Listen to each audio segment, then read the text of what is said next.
चलिए आज से स्टार्ट करते हैं चैप्टर मॉडर्न फिजिक्स का। यहां से कह सकते हो कि मेन मॉडर्न फिजिक्स स्टार्ट हो गई आपकी। फर्स्ट चैप्टर है एटम। एटम है, न्यूक्लियाई है, और न्यूक्लियाई के बाद हमारा सेमी कंडक्टर है। इलेक्ट्रॉनिक फिजिक्स में आ जाते हैं फिर। बेटा एक बात, जैसे आपने केमिस्ट्री में एटम के बारे में डाल्टन ने बहुत सारे रूल दिए हैं, आपने पढ़े होंगे। तो अगर हम यहाँ पर मेन बात करें तो हमको सबसे मेन है रदरफोर्ड मॉडल। हमारे पास बोहर मॉडल, समरफील्ड मॉडल, ये तीन मॉडल हम पढ़ेंगे पहले। इनकी जो मेन थ्योरी है उससे थ्योरी से रिलेटेड, ठीक है, और इसके डेरिवेशन होते हैं। तो आपको मालूम है कि रदरफोर्ड ने सबसे पहले साइज ऑफ एटम बताया था, साइज ऑफ न्यूक्लियस बताया था। सबसे पहले फिनोमिना रदरफोर्ड ने दिया है। तो रदरफोर्ड का रूल जो है वो क्या रूल है कि मान लो कि आपके पास एटम, और एटम के अंदर एक छोटा सा प्लेस जहां पॉजिटिव चार्ज कलेक्ट होता है, उसे हम न्यूक्लियस कहते हैं। और न्यूक्लियस के अराउंड में रिवॉल्व होते हैं इलेक्ट्रॉन। जो इलेक्ट्रॉन रिवॉल्व होते हैं तो वहां पर एटम की जो रेडियस होती है वो 10⁻⁻10 मीटर, और न्यूक्लियस का जो साइज होता है वो 10⁻⁻15 मीटर। अगर कोई भी ऑब्जेक्ट बेटा सर्कुलर पाथ में रिवॉल्व करे तो it must be centripetal force. तो वहां पर क्या क्रिएट होता है? Centripetal force. तो सेंट्रीपिटल फोर्स को कोई ना कोई तो बैलेंस करेगा, क्योंकि सिंगल फोर्स है तो सिंगल फोर्स से अप्लाई हो नहीं सकता।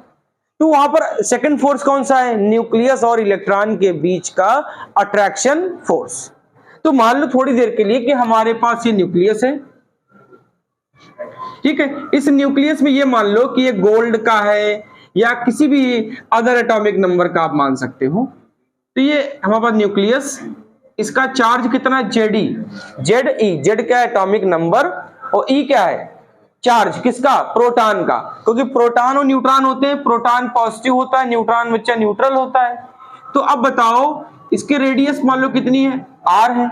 अगर r है तो इलेक्ट्रॉन क्या करेगा बेटा? यहाँ रिवॉल्व करेगा। अगर इलेक्ट्रॉन रिवॉल्व करेगा कितनी स्पीड से करेगा? v स्पीड से करेगा। इसका मतलब है electron creating centripetal force on nucleus. Electron nucleus पर क्या लगाएगा? Centripetal force. तो सेंट्रीपिटल फोर्स को बैलेंस कौन कर रहा है? न्यूक्लियस और इलेक्ट्रॉन के बीच का अट्रैक्शन, ठीक, ये उसको बैलेंस कर रहा है। तो सबसे पहले बेटा हमने पढ़ा रदरफोर्ड मॉडल। हमको जो सबसे मेन है हमारे लिए वो है रदरफोर्ड मॉडल। तो रदरफोर्ड मॉडल क्या है आपको अच्छी तरीके से पता है, कोई हम पॉइंट्स में लिख देंगे तो आप इजीली समझ जाओगे। नंबर 1, रदरफोर्ड ने सबसे पहले क्या बताया कि inside atom where positive charge situated या collected, situated is known as, उसको बोलते हैं बेटा, इज नोन एज न्यूक्लियस। उसको क्या कहते हैं? न्यूक्लियस कहते हैं। एटम के अंदर छोटा सा प्लेस जहां पर पॉजिटिव चार्ज है, सिचुएटेड है, कलेक्ट है, उसको हम क्या बोलते हैं? न्यूक्लियस। दूसरा बेटा, जो order of nucleus, order of atom का ऑर्डर होता है 10⁻⁻10 मीटर। और बेटा ऑर्डर ऑफ न्यूक्लियस का ऑर्डर होता है 10⁻⁻15 मीटर। ये हो गए उनके ऑर्डर केमिस्ट्री कभी कभी मल्टीपल चॉइस में बहुत पूछ लिए जाते हैं, ठीक है। थर्ड बेटा, थर्ड क्या है कि टोटल पॉजिटिव चार्ज इन, कहां पर बेटा? न्यूक्लियस में जितना पॉजिटिव चार्ज होगा वो बेटा इक्वल होगा total negative charge of electron, जो किसके इक्वल होना चाहिए? Total negative charge of electron. मतलब न्यूक्लियस में जितना प्लस होगा उतना ही इलेक्ट्रॉन का चार्ज नेगेटिव होगा, ठीक है। फोर्थ रूल क्या दिया? चौथा रूल कि अगर इलेक्ट्रॉन रिवॉल्व होगा, इफ इलेक्ट्रॉन रिवॉल्व कहां बेटा? Around nucleus, then it have, तो वहां कौन सा फोर्स आएगा? सेंट्रीपिटल फोर्स, जो किसके द्वारा बैलेंस करते हैं? Which balanced by which balanced by electrostatic force, जो किसके द्वारा बैलेंस होता है बेटा, इलेक्ट्रोस्टैटिक फोर्स, या कूलाम फोर्स भी कह सकते हैं, कूलाम्बियन फोर्स भी कह सकते हैं, जो वर्ड चाहो आप यूज कर लो। तो बेटा इसको बैलेंस करो, तो यहाँ इक्वेशन बना दे, यहाँ हम लिख दे रहे हैं 5th नंबर, यहाँ इक्वेशन बना दे रहे हैं। तो बेटा mod F C equal mod F E, बेटा एफ सी क्या है, mv square upon R, mv square upon R. बेटा एफ ई क्या है, के Q1 Q2 upon R square, तो के Q1 न्यूक्लियस का चार्ज, जेडी Q2 इलेक्ट्रॉन का charge upon R square, R से आर कैंसिल, तो mv square equal K Z ई स्क्वायर अपॉन आर, ये बेटा हमको मिला mv स्क्वायर की वैल्यू। अब चाहो तो काइनेटिक एनर्जी बदलना चाहो तो हाफ कर देना, यहाँ हाफ यहाँ हाफ कर देना, ठीक है। आपको पोटेंशियल एनर्जी चाहिए तो आपको मालूम है कैसे निकालें, ये जेडी ये ई, तो U इक्वल क्या होता है, के Q1 Q2 अपॉन आर। तो बेटा अगर काइनेटिक चाहिए तो काइनेटिक कैसे निकाल लो, इधर हाफ कर देना, इधर हाफ कर देना, तो बन जाएगी 1/2 के जेड ई स्क्वायर अपॉन आर। कौन सी एनर्जी है बेटा, काइनेटिक एनर्जी। मैं U कहूं तो के Q1 Q2 upon are with sign, तो बताओ जेड ई और ई क्या बन गया, के जेड ई स्क्वायर अपॉन आर, यहाँ क्या लगा दूं माइनस, क्योंकि इलेक्ट्रॉन का चार्ज कैसा है, नेगेटिव है। तो ये इसका हो गया 5th रूल, ठीक है। ये हमारे 5 रूल हो गए। एक रूल और है इनका, एक रूल और है, वही रूल इनके लिए सबसे बड़ी समस्या है। वही रूल ऐसा है जिसकी वजह से ना लिमिटेशन इनका मॉडल जो लास्ट में फेलियर हो गया था, जो 6 नंबर का रूल। इनका रूल ये है कि when electron revolve around the nucleus then it should be loss of frequency, it should be loss of energy। अगर बेटा इलेक्ट्रॉन घूमते घूमते एनर्जी लॉस करता जाएगा तो कुछ समय के बाद एनर्जी 0 हो जाएगी, तो न्यूक्लियस पे गिर जाएगा। मेरी बात को ध्यान से समझना, ये इनकी सबसे बड़ी लिमिटेशन है कि when electron revolve around the nucleus after a certain time, it में भी हो सकता है it losses energy, losses energy कहूं लॉसेस फ्रीक्वेंसी, क्यों, इक्वल एचएफ होता है, इक्वल एचएफ। अगर एनर्जी लॉस करेगा तो फ्रीक्वेंसी भी कम होगी। तो आफ्टर अ सर्टेन टाइम या आफ्टर अ टाइम का क्या करेगा बेटा, इट फॉलन ऑन न्यूक्लियस, वो कहां गिर जाएगा, इट फॉलन ऑन न्यूक्लियस। और यही उनकी सबसे बड़ी मिस्टेक थी।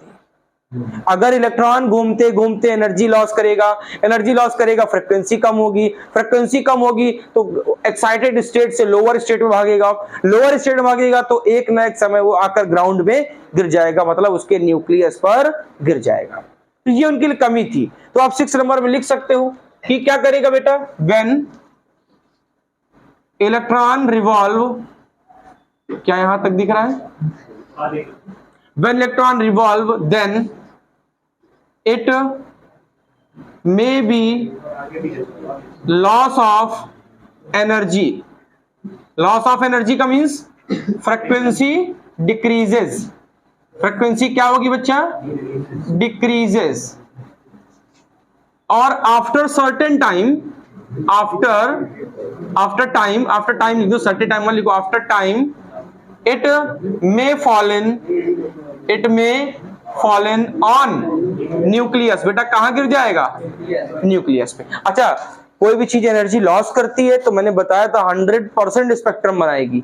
जैसे अरे आप अपने आप को एक बात समझ लो ना, कि जैसे मान लीजिए कि हम अपर एनर्जी लेवल से लोअर में आए तो कैसे आएंगे, कुछ ना कुछ लॉस करेंगे तभी तो आएंगे। और जहां पर लॉस होता है वहां स्पेक्ट्रम जरूर बनता है। आपने विबग्योर में देखा, जैसे जैसे वेवलेंथ का ऑर्डर बढ़ा तो आपको स्पेक्ट्रम में नए नए कलर मिल रहे हैं। या कह सकते हो कि जैसे जैसे वेवलेंथ कम हो रही थी, और इसका सबसे अच्छा टॉपिक था EMW, इलेक्ट्रोमैग्नेटिक वेव, जहां पर सारी वेव्स का आपने ऑर्डर वेवलेंथ में पढ़ा था। तो ऑर्डर वेवलेंथ क्यों मिली, जब उसने एनर्जी लॉस की।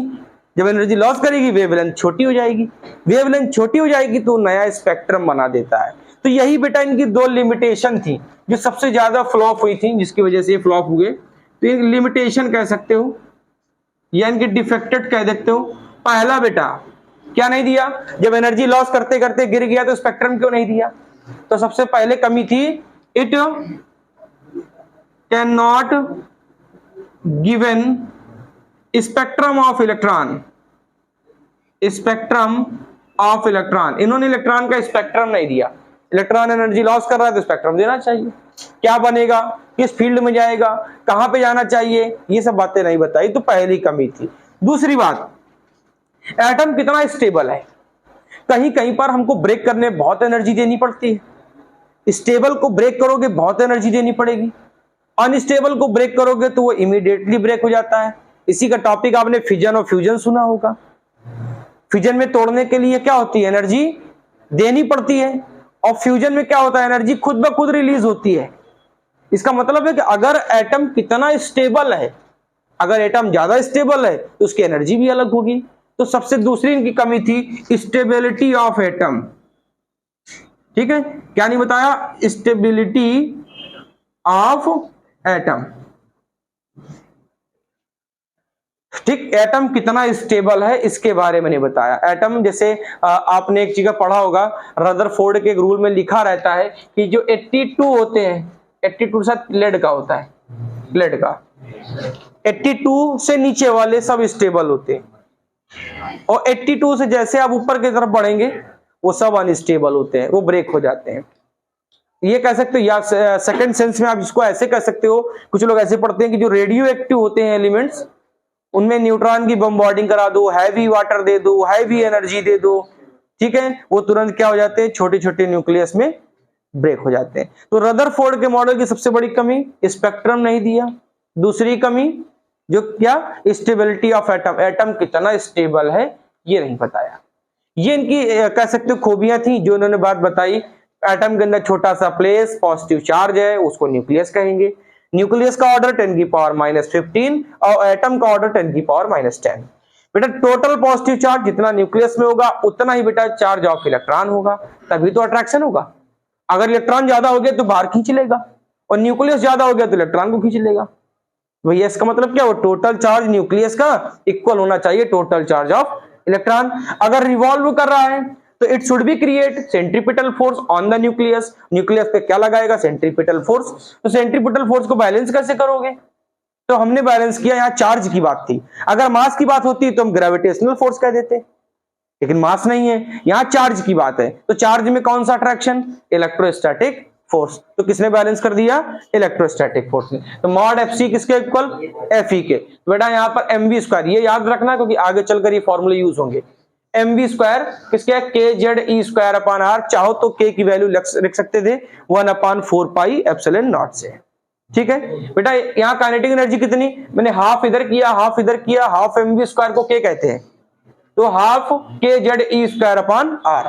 यू कितना, electrostatic potential energy with sign रखी जाती है, विद साइन। तो k Z e minus e Z ई स्क्वायर माइनस बाहर कर दिया अपॉन में आर। तो ये इसकी पोटेंशियल एनर्जी। कमी क्या थी, इलेक्ट्रॉन घूमता रहेगा। अब घूम रहा है इलेक्ट्रॉन, घूमते घूमते एनर्जी कम करेगा, कम करता करते करते करते वो आगे न्यूक्लियस पे गिर जाएगा। अगर गिर जाएगा तो स्पेक्ट्रम देना चाहिए, स्पेक्ट्रम डिफाइन नहीं किया।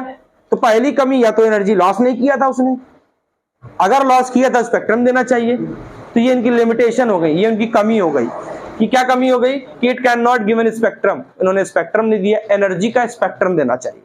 दूसरी स्टेबिलिटी ऑफ एटम, एटम आखिर है कितना स्टेबल, ये नहीं बताया। तो ये दो कमियों को दूर किया है किसने, बोहर मॉडल ने। जो बोहर ने प्लांक की क्वांटम थ्योरी का यूज किया है, और क्वांटम थ्योरी का यूज करके कुछ रूल्स दिए हैं। तो पहले इसको नोट कर लें, आगे बढ़ते हैं भाई। बेटा बोहर मॉडल में आते हैं, कुछ लोग बोहर्स मॉडल कहते हैं,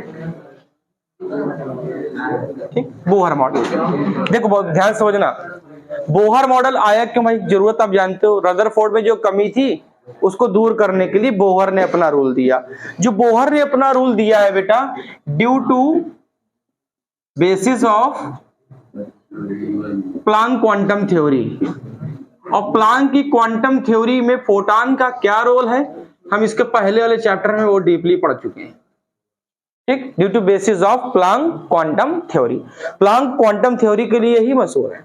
इन्होंने कहा था कि लाइट एक फोटॉन है जो एनर्जी के बंडल और पैकेट में होती है जिसको क्वांटा कहते हैं, इसके बारे में बहुत बड़ा डिस्क्रिप्शन था, वो हम बता चुके हैं आपको। तो बेटा सबसे पहले कुछ रूल इन्होंने दिए जो सबसे मेन रूल थे, जिसमें कि पहला रूल सबसे ज्यादा पॉपुलर है और सबसे ज्यादा उसी के डेरिवेशन भी है। प्लान का के गायब हो गया? हाँ ठीक, कोई बात नहीं, प्लान कर रहे थे तो प्लान घट गया, कोई। पहला रूल क्या दिया बेटा? कहा कि इलेक्ट्रॉन केवल उन्हीं क्लासेस में घूमेंगे जिसका एंगुलर मोमेंटम h/2π का फैक्टर होना चाहिए। अच्छा, h/2π का फैक्टर क्यों लिया? क्योंकि प्लांक की क्वांटम थ्योरी में एक रिलेशन है जिसको आप कहते हैं हाइजेनबर्ग अनसर्टेनिटी प्रिंसिपल। इसमें आपने पढ़ा था किसी भी पार्टिकल की स्पीड या स्पीड मोमेंटम और पोजीशन को आप एक साथ मेजर नहीं कर सकते। बिल्कुल सही बात है, अगर आप पोजीशन मेजर करेंगे तो आप मोमेंटम नहीं निकाल पाएंगे, मोमेंटम मेजर करेंगे तो पोजीशन नहीं निकाल पाएंगे। तो इसीलिए आपको मालूम है फोटॉन का रेस्ट मास 0 होता है, क्योंकि फोटॉन की स्पीड ऑफ लाइट से चलता है, किसी को इतनी जल्दी मेजर किया नहीं जा सकता जो स्पीड ऑफ लाइट से चले। जैसे गामा रे होती है, gamma ray speed of light चलती है, इसलिए उसका ओरिजिनल मास नहीं होता, लेट एट सर्टेन टाइम जो कैलकुलेशन से मिल गया उसी को उसका मास बता दिया जाता है, लेकिन उसका डेफिनेट मास नहीं होता। तो ऐसे बेटा इन्होंने प्लांक क्वांटम थ्योरी ली। प्लांक की क्वांटम थ्योरी क्या है? लाइट एनर्जी और बंडल्स के पैकेट में होती है जिसको क्वांटा कहते हैं, क्वांटा को फोटॉन कहते हैं, क्वांटा को क्या कहते हैं? फोटॉन कहते हैं। तो बेटा पहला रूल क्या दिया कि electron can revolve in orbit, उस ऑर्बिट में हुज एंगुलर मोमेंटम, जिसका बेटा angular momentum is multiple integral of h/2π। Electron केवल उन्हीं क्लासेस में घूमेंगे जिसका एंगुलर मोमेंटम किसका मल्टीपल होगा? h/2π का मल्टीपल होगा। बेटा एंगुलर मोमेंटम L होता है, L इक्वल कह रहा है h/2π, अगर मल्टीपल है तो यहाँ n लगा दो। n को कहते हैं क्लास नंबर, क्वांटम नंबर। क्या बोलते हैं बेटा? चाहे तो आप क्लास नंबर कह दो या तो बच्चा आप क्वांटम नंबर कह दीजिए। तो क्वांटम नंबर 1 2 3 4 ऐसा बेटा। क्या मैं L को बच्चा लिख सकता हूं यहां पर MVR इक्वल NH/2π। तो MVR किसके इक्वल है? NH/2π। आपसे कोई कह they third principal quantum number के हिसाब से एंगुलर मोमेंटम बताइए, 3h/2π। किसी का पूछे फोर्थ फिफ्थ, जो पूछे आप यहां पर n की वैल्यू चेंज करते रहना। ये फ्रैक्शनल डिजिट में नहीं होता है, कंप्लीट डिजिट में होता है, मल्टीपल इंटीग्रल कंप्लीट डिजिट में होता है। तो इलेक्ट्रॉन केवल उन्हीं क्लास में घूमेंगे जिसका एंगुलर मोमेंटम h/2π का फैक्टर होगा। इसी को बेटा इसको आगे चलकर लॉ ऑफ क्वांटाइजेशन का नाम दिया गया था, लॉ ऑफ क्वांटाइजेशन। वैसे ऐसा कुछ नहीं स्पेशल नाम से, नाम ना भी याद हो कोई दिक्कत नहीं, हमें रूल याद रहे। तो उसको कभी कभी पूछ देता है कि लॉ ऑफ क्वांटाइजेशन क्या है, एक नंबर में हो सकता है, एक नंबर में एक ही पूछ दे कोई, तो एक पूछेगा तो उसका नाम स्पेशल दे देता है, लॉ ऑफ क्वांटाइजेशन। फिर बेटा सेकंड रूल क्या दिया कि वो कह रहे थे कि इलेक्ट्रॉन जब घूमेगा, रदरफोर्ड कह रहे थे कि इलेक्ट्रॉन जब न्यूक्लियस के अराउंड में घूमेगा एनर्जी लॉस करेगा, लेकिन इन्होंने कहा नहीं, ऐसा नहीं होगा। Electron revolve in the orbit but it can not radiated energy. Electron घूमेगा तो, लेकिन एनर्जी का रेडिएशन नहीं करेगा। तो क्या करेगा बेटा? Electron revolve around nucleus but it can not radiated energy. घूमेगा तो, लेकिन एनर्जी का रेडिएशन नहीं करेगा, मतलब एनर्जी कम नहीं करेगा। घूमेगा लेकिन एनर्जी कम नहीं करेगा।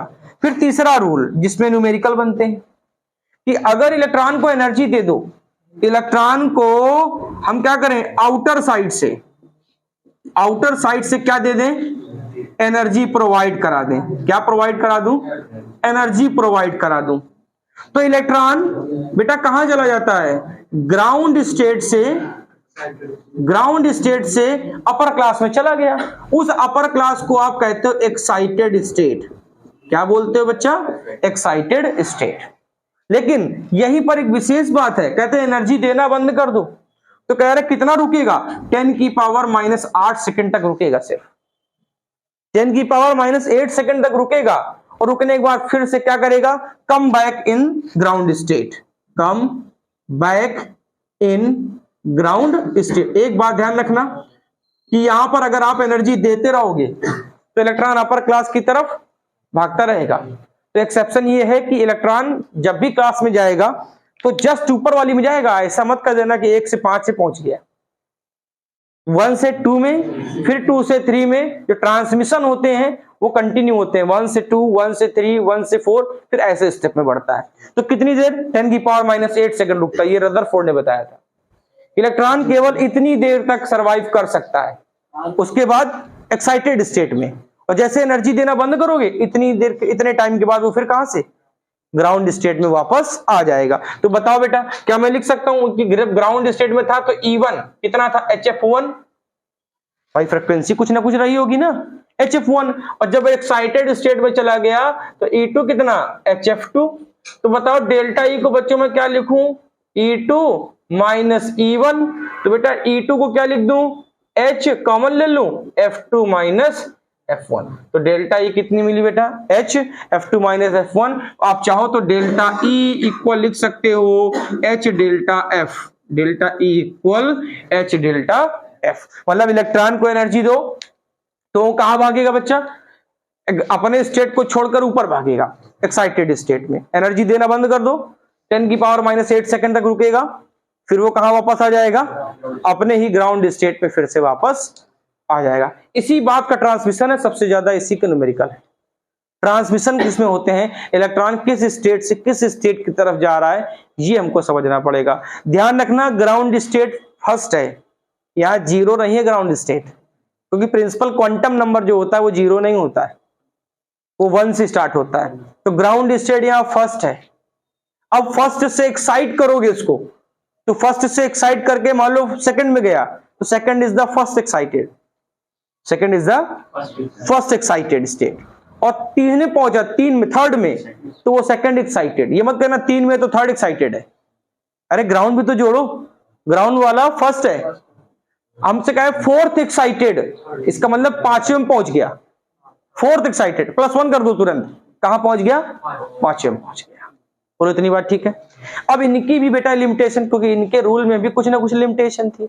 इनका रूल लगभग 85% वर्क करता है, लेकिन 15% थ्योरी में कहीं कहीं वर्क नहीं करता। न्यूमेरिकल में करता है, न्यूमेरिकल में तो अप्लाई कर देते हैं, सॉल्यूशन भी कर देते हैं, लेकिन थ्योरी में अप्लाई नहीं होता।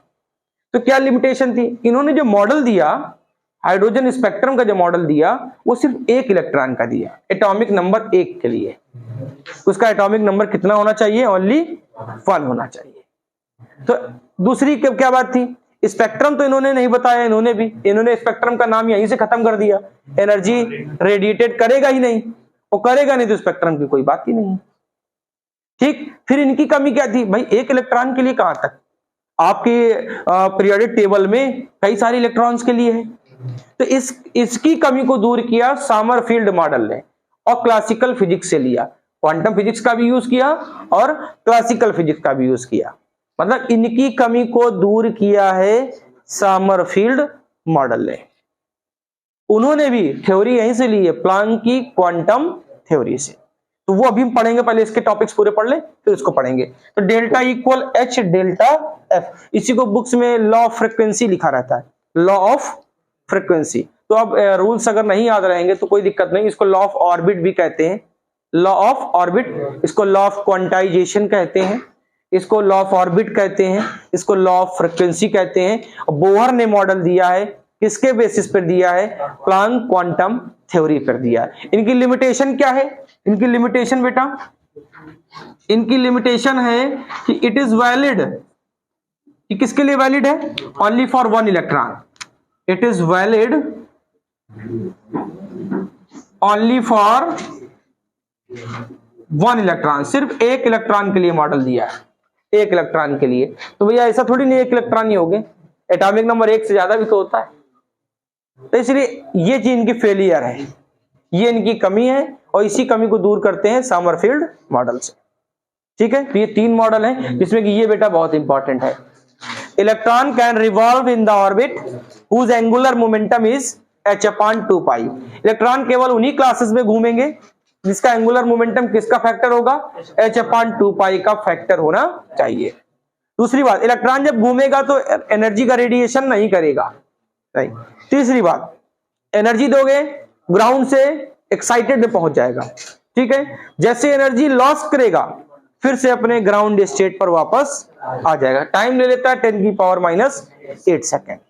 ठीक है, तो जो एक्साइटेड और स्टेट, कभी ग्राउंड स्टेट में डाउट मत करना। कोई ये कह दे कि थर्ड एक्साइटेड से ग्राउंड में आ गया, तो ये मत कहना कि N1 पहले 3 था, ग्राउंड वही रहेगा, एक्साइटेड बदल सकता है, ग्राउंड स्टेट नहीं बदलेगा, ध्यान रखिएगा।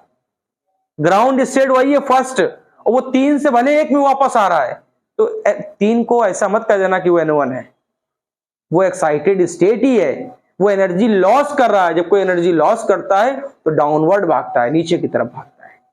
ठीक है, इतना नोट कर लेना। ऐसे ही जुल्फे संवारते रहो, 40 के बाद ये बचेंगी नहीं। जानते हो, नौवा 60 रुपए लेगा बाल ढूंढने के, फिर 40 रुपए में काटेगा ढूंढ ढूंढ के, फिर 100 रुपया तुमसे लेगा। ये इस बात को समझता नहीं अभी, चलने दो उसे। बोअर रेडियस आओ बेटा, दिमाग लगाना। अगर आपसे कह दे कि हमारे पास ये न्यूक्लियस है, और न्यूक्लियस का बेटा जो चार्ज है वो Ze, बेटा न्यूक्लियस में क्या है P+N, इसकी डिस्टेंस मान लो R, क्योंकि आपको मालूम इलेक्ट्रॉन ऐसा नहीं है न्यूक्लियस के पास ही होगा, बहुत सारे सेल होंगे, जैसे आपने पढ़ा होगा K shell, L shell, M shell, N shell. तो इन सेल्स के बारे में हम अभी आगे बात करेंगे अच्छे से। तो सेल्स में है, तो सेल में है, अगर एनर्जी करेगा लॉस, मान लो लास्ट वाले में है तो उसके पहले वाले सेल में आ जाएगा, फिर लॉस करेगा तो पहले, मतलब कहने का मतलब ऐसा नहीं कि ग्राउंड में डायरेक्ट कोई चीज ग्राउंड से एक्साइटेड पहुंच गई, 1 से 5 में पहुंच गई। ट्रांसमिशन एनर्जी का जितनी एनर्जी की जरूरत होगी जिस स्टेट में पहुंचने के लिए, उस स्टेट में एनर्जी ले लेकर वो पहुंचता रहेगा। तो मान लो बेटा यहां पर इलेक्ट्रॉन है, और इलेक्ट्रॉन का चार्ज -E है, इलेक्ट्रॉन बाय नेचर नेगेटिव होता है। अभी आपको मैंने एक बात बताई रदरफोर्ड मॉडल के हिसाब से, तो रदरफोर्ड मॉडल ऐसा नहीं है कि बोहर ने रदरफोर्ड मॉडल को नेग्लेक्ट कर दिया था, जो उसकी खूबियां थी वो वही थी, जो कमियां थी उसको दूर करने के लिए अपने नए रूल दिए थे। तो पहला रूल आपको मालूम है, इलेक्ट्रॉन अगर रिवॉल्व करेगा तो बेटा सेंट्रीपिटल फोर्स इलेक्ट्रोस्टैटिक फोर्स के इक्वल होना चाहिए। मतलब मॉड जो Fc है वो बेटा मॉड Fe के इक्वल होना चाहिए। बेटा मॉड Fc क्या, mv²/r, और बेटा Fe क्या, k q1 q2/r²। k को मैं क्या लिखूं, 1/4πε0 Ze इंटू ई, Ze²/r²। तो r से r कैंसिल, तो बेटा हमको mv² मिल गया यहां से Ze²/4πε0 इंटू r। तो यहां से r की वैल्यू निकाल लो, तो Ze²/4πε0 इंटू बच्चा mv²। बोलो इतनी बात ठीक है, हमने इस फॉर्मूले से r की वैल्यू निकाल ली। ठीक है, अब थोड़ा सा दिमाग लगाना, क्योंकि आपने भी पहला रूल पढ़ा है कि इलेक्ट्रॉन सभी क्लास में नहीं घूमते, सिर्फ उसी में घूमते हैं जिसका एंगुलर मोमेंटम किसका मल्टीपल हो, h/2π का मल्टीपल हो। तो अकॉर्डिंग टू बोहर मॉडल, तो हमने पढ़ा था एंगुलर मोमेंटम, एंगुलर मोमेंटम कितना होना चाहिए बेटा, mvr, और बेटा mvr कितना होना चाहिए, कितना, nh/2π। ठीक है, क्या मैं इस v की जगह ये वैल्यू लिख दूं? अगर बेटा यहां से मैं v की वैल्यू निकालूं तो आएगी nh/2πmr। बोलो बात ठीक। अगर मैं बच्चा v को यहीं रखूं तो nh/2πmr, ये मुझको v की वैल्यू मिली। मैं इस v की वैल्यू को इक्वेशन नंबर फर्स्ट मान लेता हूं, इसको बेटा कहां रख रहा हूं, इक्वेशन नंबर 1 में रख रहा हूं। ठीक, तो जरा इक्वेशन नंबर 1 में रखो, तो r इक्वल Ze²/4πε0 इंटू बच्चा m। बेटा यहां लिखा है v², यहां लिखा है v, आप भी साथ में स्क्वायर करते जाओ। तो क्या लिखूं मैं, एन स्क्वायर एच स्क्वायर, बोलो ठीक है। अपॉन में आएगा ना, अपॉन वाला कहां चला जाएगा, ऊपर। तो क्या बनेगा, 4 pi square M square R square. बोलो बात ठीक है।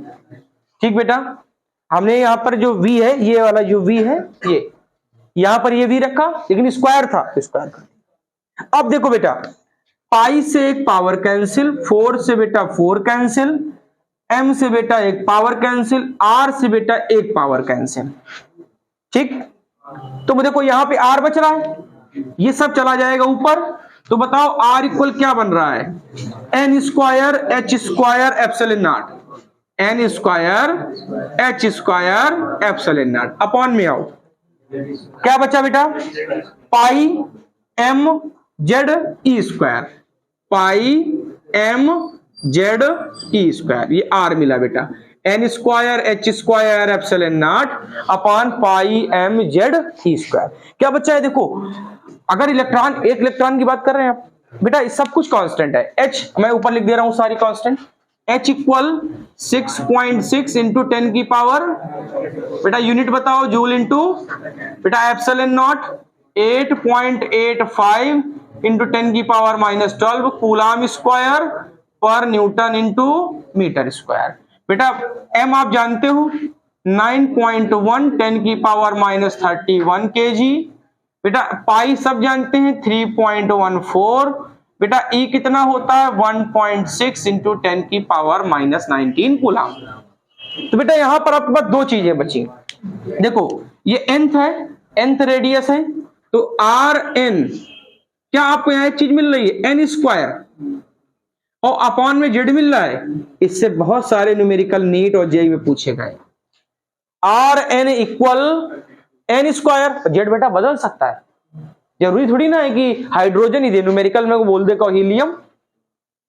तो R N equal N square by Z. लेकिन अगर हाइड्रोजन एटम है जो मोस्ट पॉपुलर है, तो बच्चा आर एन किसके प्रोपोर्शनल है, आर एन या आर प्रोपोर्शनल एन स्क्वायर। अरे कॉमन सेंस लगाओ कि क्लास न्यूक्लियस से इलेक्ट्रॉन जितना दूर जाएगा रेडियस तो बढ़ेगी ना, घटेगी तो है नहीं। तो आर प्रोपोर्शनल एन स्क्वायर। और बेटा ये यूज होता है कुछ कंपटीशन सेक्शन में भी बात करेंगे इसकी भी। अब थोड़ा सा और दिमाग लगा लो, इतना बड़ा फॉर्मूला मैं n2 रखूं फिर n3 रखूं, इतना बड़ा फॉर्मूला सेट करने में दिक्कत होगी। तो हम एक काम करते हैं, थोड़ी देर के लिए पहले बोहर रेडियस निकाल लेते हैं। निकाल पाओगे? अच्छा, तो पहले मैं बोहर रेडियस निकाल लेता हूं। ये तो बोहर रेडियस की प्रूविंग हो गई। बोहर रेडियस बेटा n ग्राउंड स्टेट पहला, ठीक। तो बताओ R1, लेकिन बुक में R1 नहीं होता है, R0 होता है, कहीं कहीं बुक में A0 होता है, और हम लोग जनरली 1 मानते हैं तो R1 लिख देते हैं। अब ये आपके ऊपर डिपेंड है कि आपको जैसा चाहो वैसा कर सकते। बेटा सब कुछ फिक्स है, सारी वैल्यूज फिक्स है। n की वैल्यू 1, हाइड्रोजन एटम ले रहे हो, z कितना 1, तो सॉल्व करने की जरूरत नहीं है आपको। 0.53 एंगस्ट्रॉम, और बुक्स में कहो ऐसा लिखा हो 5.3 इंटू 10 की पावर -11 मीटर। अगर मीटर में होगा तो वैसे ज्यादातर एंगस्ट्रॉम में मिलेगा, लेकिन शॉर्टकट निकालना है, मान लो सेकंड ऑर्बिट, थर्ड ऑर्बिट, तो मैं इसी फॉर्मूले को फिर से लिखता हूं। देखो कैसे, मैंने लिखा है इसको Rn, और n को कर लिया बाहर, n स्क्वायर को। अब सोचो थोड़ी देर, दिमाग लगाओ, हाइड्रोजन एटम है, जेड कितना 1, तो क्या बना h square epsilon not pi m E square. बोलो यही बच्चा ना, जेड 1 हो गया ना, तो जेड बाहर कर लो, उसकी जगह 1 लिख लो। क्या मैं इंटू यहां 1 कर दूं, इंटू 1 कर दूं?